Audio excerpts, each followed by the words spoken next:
Kita ketemu lagi, brother. Yes. Di program kesayangan kita, Rema, brother. Yes. Di segmen sebelumnya kita udah bahas tentang mengenal dan mengalami Roh Kudus. Yes. Dan itu gantung, brother. Oh, Ada iya. banyak pemirsa yang menyaksikan itu. Kenapa nggak lanjut pembahasannya? Iya. Hari ini kita harus tuntaskan. Yes. Kita mainkan. masih dari tempat yang sama, brother. Ya. Di segmen sebelumnya kita ada di Resto Trubus Dan sekarang Resep juga. Mamiku Yes. di daerah Gading Serpong. Ya. Oke, hari ini kita bahas lanjut tentang Roh Kudus, brother. Ya. Roh Kudus ini jadi polemik. Ada yang bilang Roh Kudus ini hanya tenaga, kuasa. Mungkin kita review sedikit, remind sedikit. Hanya sekedar energi dan dia ini bukan pribadi. Nah, kita sepakat bahwa Roh Kudus ini adalah pribadi Allah Tritunggal. Ya. Ya kan? Ada Bapa, Putra, dan Roh Kudus.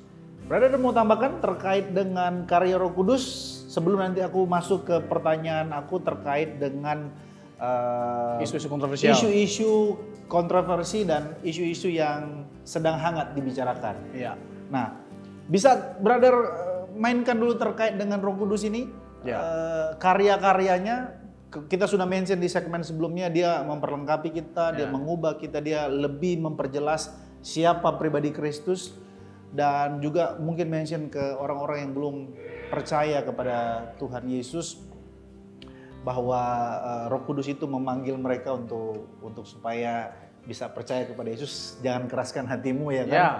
Jadi jelaskan karya Roh Kudus Ya. kepada kita, brother. Lebih mendetail lagi, boleh?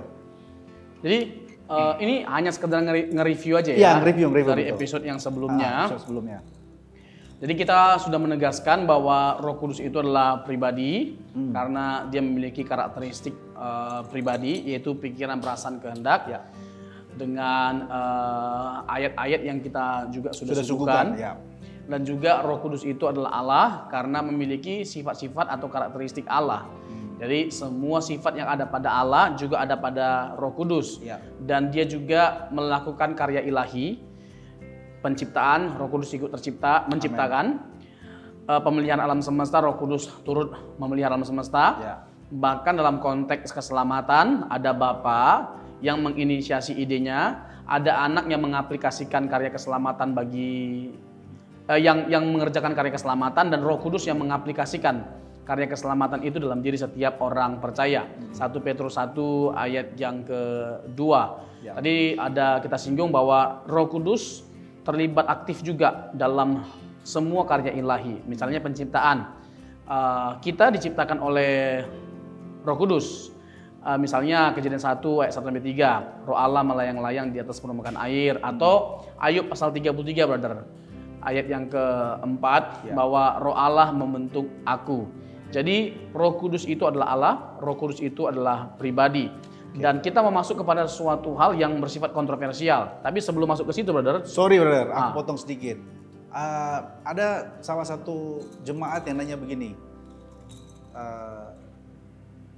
kok Roh Kudus itu merpati? Oh ya. itu pertanyaan yang terkesannya sepele, tapi perlu kita jelaskan tuh bahwa Roh Kudus itu kan waktu momentum ketika Tuhan Yesus dibaptiskan ada 3 suara atau ada 3 wujud di sana. Ya. Ada Bapa yang bersuara kepadaku, anak inilah anakku yang Kasih. kepadanya aku berkenan. Ya. Lalu ada Yesus, ada Roh Kudus Yang turun dalam bentuk merpati. Apakah Roh Kudus itu merpati? Ya. Sebenarnya coba dijelasin. ya.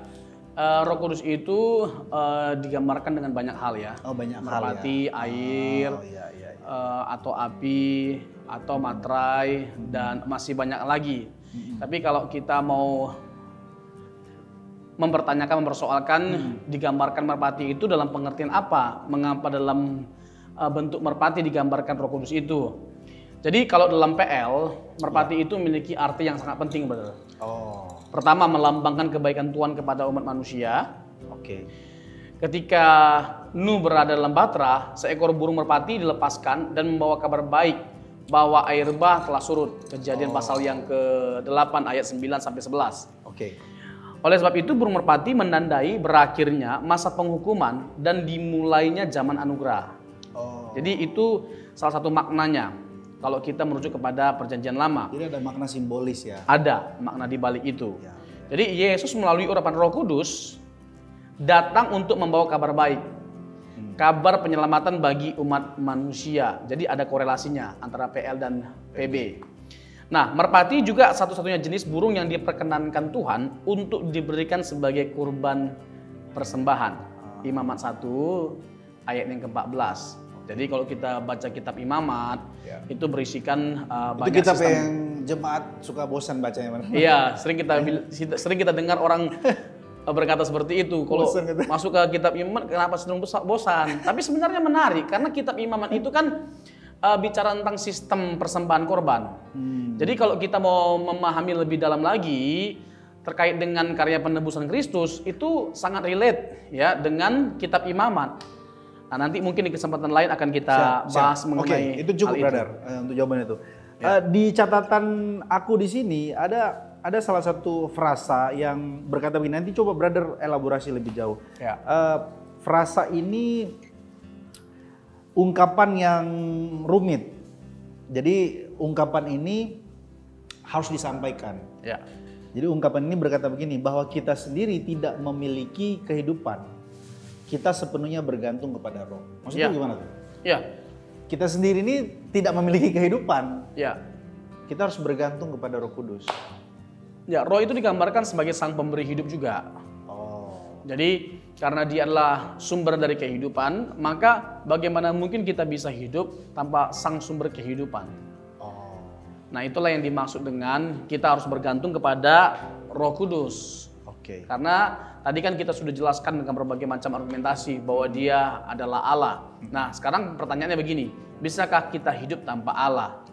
Tentu tidak. Jadi ketika Allah menciptakan ikan, Allah berfirman kepada laut kan, pada air.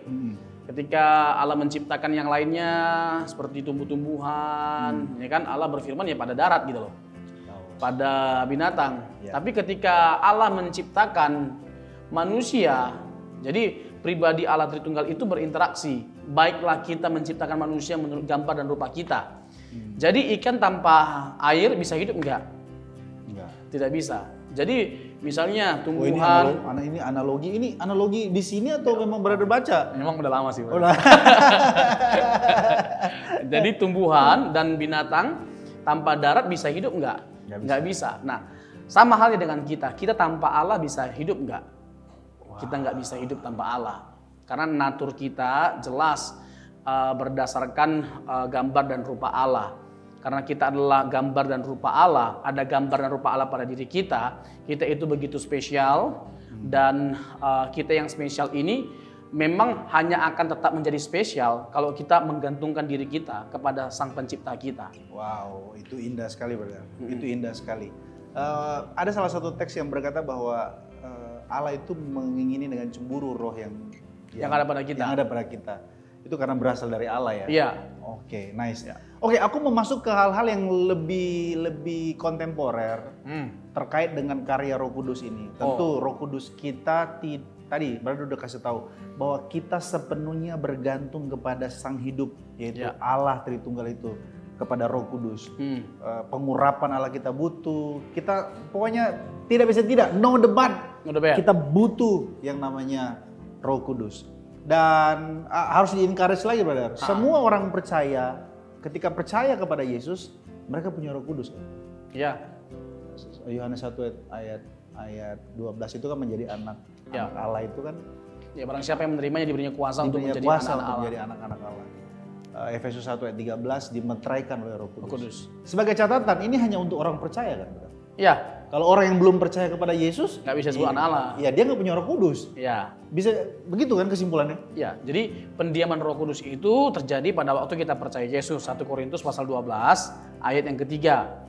Dan pendiaman Roh Kudus dalam diri setiap orang percaya itu permanen. Kalau dalam PL itu temporer sifatnya. Walaupun kita masih bisa jatuh dalam dosa. Ya. Tetap Roh Kudus itu tetap ada dalam diri. Makanya salah satu fungsi utama dari Roh Kudus itu menginsyafkan kita akan dosa.